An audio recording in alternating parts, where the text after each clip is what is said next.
que pode e o que não pode nesta eleição. Nós convidamos o doutor Rafael, está aqui conosco.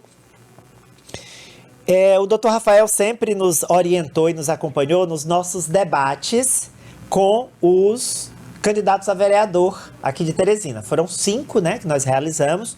Aliás, o doutor Rafael ele nos orienta em todos os debates realizados pelo Grupo Meio. E hoje ele está do lado de cá, ele sempre fica lá escondido ali no Twitter, prestando atenção. Se houver um pedido de direito de resposta, ele avalia. Se houver ali um candidato que extrapolou, ele também orienta. Seja bem-vindo, tudo bem, doutor Rafael? Bom dia, prazer estar aqui, como você falou, desse lado do estúdio. Muito bem. E estamos aqui para esclarecer as dúvidas dos nossos telespectadores. Olha só, já tem uma pergunta aqui do Fernandes, que é nosso ouvinte. Ele pergunta o seguinte: se ele pode ir votar no domingo, na sessão eleitoral dele, com a camiseta com a foto do candidato dele? Vamos lá. Esse é um primeiro tema e um tema bastante interessante. O que acontece? Toda e qualquer manifestação individual, silenciosa, que não extrapole os limites do indivíduo, né? No caso do ouvinte, Sim. é o Fernandes, ele quer votar com o adereço do candidato que ele se identifica, não tem problema nenhum. Isso aí, inclusive, faz parte da livre manifestação, do livre apoio. O que não pode acontecer é o exagero, é o aliciamento, Claro. é a indução, o pedido de voto. Que é a famosa boca de urna, né? A boca de urna, exatamente. Está completamente proibido. Mas se o eleitor tem ali uma simpatia pelo candidato, quer ir votar com as cores do candidato, com os adesivos do candidato, com a blusa que ele tem ali do partido, do candidato, não tem problema nenhum. Desde que esta blusa, digamos assim, não tenha sido distribuída pelo candidato, que aí também tem vedações. Muito bem, olha só, foi importante, doutor Rafael, fazer esse adendo, porque é o seguinte: você pode ir com o bottom do seu candidato, com a camiseta do seu candidato, mas ele não pode ter custeado isso, pago isso para você. Você, de iniciativa própria, eu sou uma liderança, o Rafael é candidato, advogado aí bom, competente, candidato a vereador, eu vou mandar fazer uma camiseta com a foto do Dr. Rafael e vou no dia vestido. Ok, mas se o candidato pagar, aí não pode, né? É porque não pode a distribuição de brindes ou de camisetas no dia da votação. Sim. E a distribuição de brindes, evidentemente, também não pode durante todo o período eleitoral, porque pode se configurar aí no aliciamento irregular da vontade do eleitor. Né? Que abuso de poder econômico também, tudo, né, isso pode implicar. As implicações, tem o nascedouro do fato e as implicações são variadas, né? Aquele ato pode reverberar em várias outras ações que podem, inclusive, prejudicar o seu candidato. Muito bem, nós estamos conversando aqui sobre o que pode e o que não pode. A Secretaria de Segurança Pública baixou uma portaria proibindo o consumo de bebidas alcoólicas entre 18 horas de sábado e 18 horas de domingo, em lugares públicos e bares e restaurantes. Se alguém desobedecer, aí pode até ser fechado o estabelecimento, doutor? O estabelecimento seria fechado, evidentemente também seria aplicado as sanções pecuniárias, né? Multa, sim. A lacração do estabelecimento, além de eventuais crimes que seriam aí avaliados em momento oportuno. É importante também, Ari, aproveitar essa oportunidade para desmistificar um pouco aquele mito de que há 5 dias da eleição e nas 48 horas que a sucedem não pode haver prisão. Né? Ninguém é preso. Todo período eleitoral eu me deparo com essa questão. Doutor Rafael Melo, já está proibido prender eleitor, né? Aí é onde está o grande... Aí é onde reside a nossa questão, que eu gostaria de levantar. Quando ecoa a notícia, parece que ninguém será preso. Parece que a partir de agora pode roubar. Estamos em anarquia total e tudo poderá. Não é assim que funciona. Porque, para começar, é um dispositivo que foi inserido no Código Eleitoral em 1965. Então, naquele período, o que o legislador procurava? Evitar que prisões arbitrárias afastassem eleitores ou candidatos do pleito.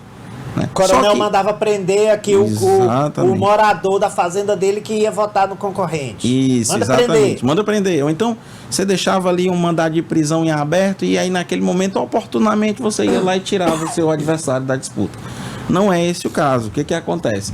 A própria legislação ela tem exceções. Sim. E uma dessas exceções é a prisão em flagrante. Então, se o sujeito pode ser preso em flagrante, ele pode ser preso por basicamente tudo que ele venha a realizar de irregular. Assalto, homicídio, enfim. Desacatar as autoridades. Se ele for flagrado cometendo um crime, ele pode ser preso. Ele vai ser preso. Não há ressalva quanto a isso. Claro. Né? Outra situação também, quando tem uma questão de sentença transitada e julgada, de crime inafiançável, também vai ser preso. Então, crimes hediondos, por exemplo, ele será preso. Então, é um folclore que se cria, mas que não tem essa aplicação prática que muitos eleitores então, imaginam que tem. O eleitor não pode ser preso se a prisão tiver como motivação impedir o direito dele de ir e vir ou de votar. Mas se ele cometer um crime e for em flagrante, ou ele for um foragido da justiça, por exemplo, pode ser cumprido o mandado, né, em aberto? Não, assim, o que acontece? A questão do mandado, por ser uma questão administrativa, ela poderia sim aguardar até esse momento, para depois até evitar uma alegação de nulidade por violação legal. Certo. Mas a prisão em flagrante não tem então, qualquer... a prisão em flagrante fica valendo. Se cometer um crime e for pego em flagrante, vai preso. Vai preso sim, não tem qualquer ressalva. De mandados, aí deixa para segunda-feira, dia 7. De 48 horas depois. Muito bem. Doutor Rafael Melo, tem uma pergunta aqui do Fernando. Eu falei Fernandes perguntou, agora o Fernando. E é interessante a pergunta dele, é o seguinte, é sobre as redes sociais. Sim. Ele quer saber se ele pode mandar para os contatos dele memes, gifs e figurinhas pedindo voto para os candidatos dele, a prefeito e a vereador, ou fazendo chacota com os que ele não quer que seja eleito. Vamos lá, uma pergunta... São duas coisas, né? Um é pedir voto para o candidato, e outra é fazer chacota é aparentemente simples, mas é um pouco complexo porque é um tema que reverbera em outras situações. Vamos lá. A manifestação individual do Fernando não há problema, certo? O impulsionamento de conteúdo eleitoral, que isso pode ser enquadrado quando você contrata aquele impulsionamento, ele só tem até amanhã para ser realizado, certo? Então, o que acontece? No dia da eleição, não pode haver impulsionamento, como também não pode haver aquela questão anterior do pedido de voto, a não ser que aquele conteúdo seja anterior. Então você não pode propagar conteúdo novo no dia da eleição. Isso pode ser crime eleitoral. Mas isso para o candidato.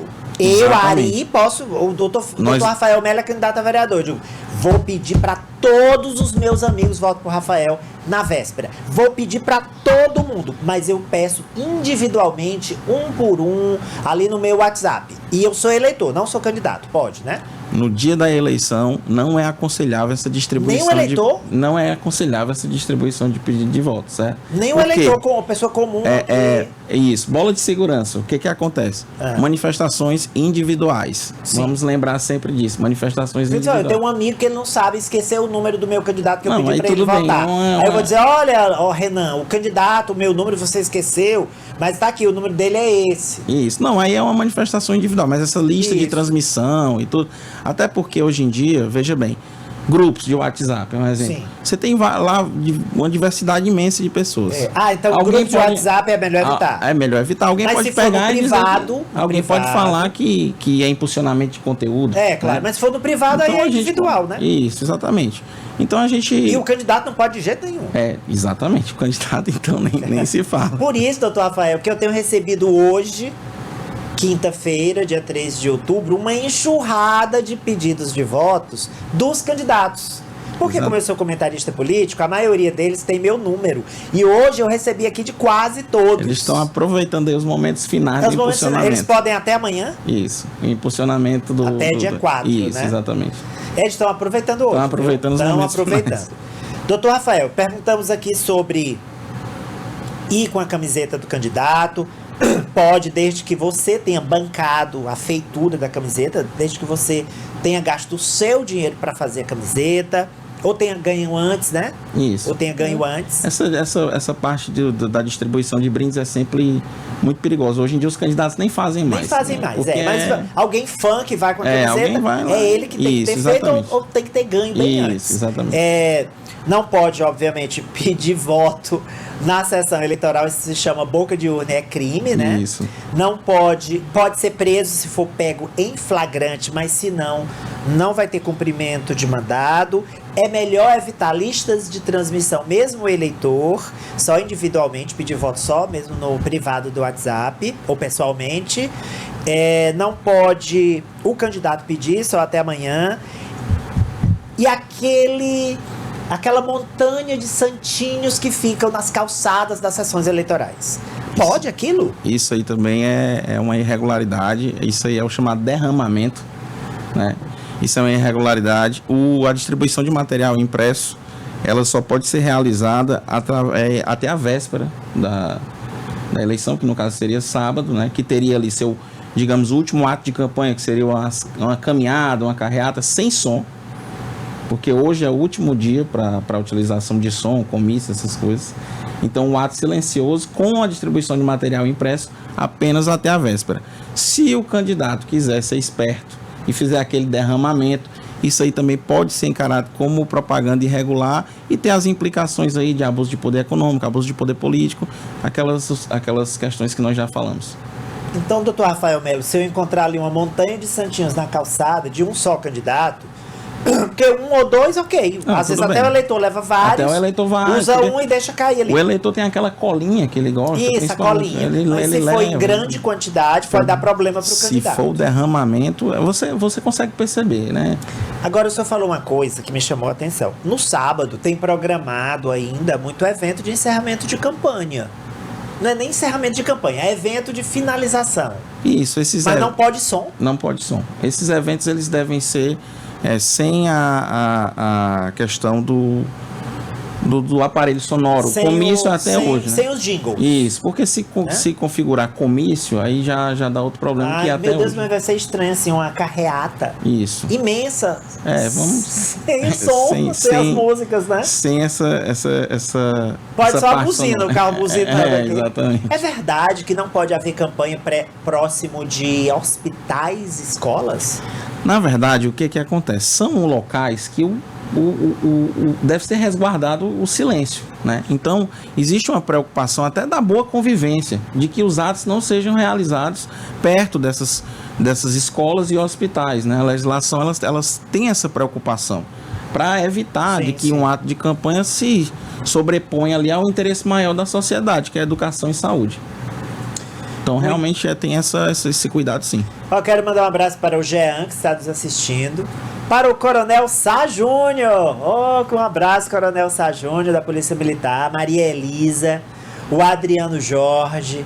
O Rubens Natanael. Rubens Natanael é eleitor do candidato a vereador Nilson Cavalcante. Mandou pra gente aqui um vídeo de um evento do candidato Nilson Cavalcante no bairro Nova Brasília. Tá certo. Boa sorte para ele, para você também, Rubens Natanael. O Armando Seixas, do bairro Bela Vista. O doutor Luzinaldo Soares, que é advogado também, tá assistindo a entrevista. Obrigado pela audiência, doutor Luzinaldo. Muitos advogados nos escutam. Orlando Taxista, Paulo Roberto. O Luiz Márcio, ele pergunta... Interessante a pergunta do Luiz Márcio. Ele diz o seguinte: doutor Rafael Melo, a quem eu denuncio se eu verificar um desses crimes que o senhor citou? Boca de urna, carreata com som no sábado. Para quem que eu denuncio? Vamos lá. Existe vários programas e aplicativos que o TSE tem investido nessa área para aproximar o eleitor das denúncias de propaganda irregular, cometimento de crimes e etc. Primeiro, você tem um aplicativo Pardal, que é um aplicativo que você baixa ele no seu celular. Sim.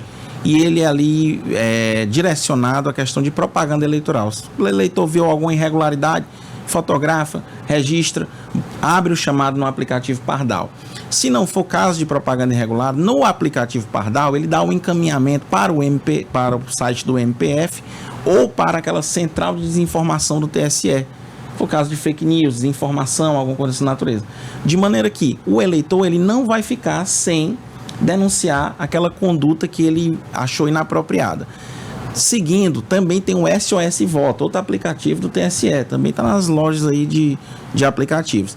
E por fim, todas as autoridades no dia da eleição, elas estão voltadas ao garantir o pleito eleitoral. Então, polícia, zona eleitoral, cartório, fiscal, qualquer pessoa que você identifique a regularidade, você registra e leva para essas autoridades. O promotor da zona eleitoral, todos vão estar em plantão para evitar que crimes sejam cometidos e o pleito seja prejudicado. Tudo bem, estou conversando com o Dr. Rafael Melo, advogado, sobre o que pode e o que não pode, de hoje até domingo, dia 6 de outubro. A eleição é de 8 da manhã às 5 da tarde, horário de Brasília. Mandar um abraço para o Francisco Lima, no residencial Nova Alegria, mas ele está nos assistindo no Nova Alegria 2, aqui na zona sul da capital. Todos os dias ele nos escuta pelo rádio. Uma última pergunta para o Dr. Rafael Melo é o seguinte: essas punições, elas podem, em última instância, significar a perda do mandato de quem venha a ser eleito? Ou essas são aquele tipo de punição que é assim, multa de até 100 mil, multa de não sei o quê, direito de resposta, tira não sei o que do ar? Que cá entre nós, doutor Rafael, essas punições aí, nada... No imaginário popular não assustam, né? Pois é. Mas eu alerto que sim, podem sim desaguar nessas ações de investigação judicial eleitoral, ação de impugnação de mandato eletivo, como fraude, abuso de poder político, abuso de poder econômico. Esse tipo de atitude pode sim, se bem instruído, ser levado ao conhecimento das autoridades eleitorais e fazer com que essa pessoa venha a perder aquele mandato que ela conseguiu de maneira ilícita, né? Se for comprovado é porque foi através de ilícito. E se foi através de ilícito, aquilo alijou a vontade popular e, portanto, não merece permanecer no nosso sistema de governo. Dr. Rafael Melo, advogado eleitoral, conosco, tirando todas as dúvidas. Muito obrigado, doutor Rafael. Eu que agradeço a oportunidade. É sempre importante poder esclarecer aos eleitores e aos ouvintes, telespectadores, essas questões que sempre trazem dúvidas quando se aproxima o pleito eleitoral.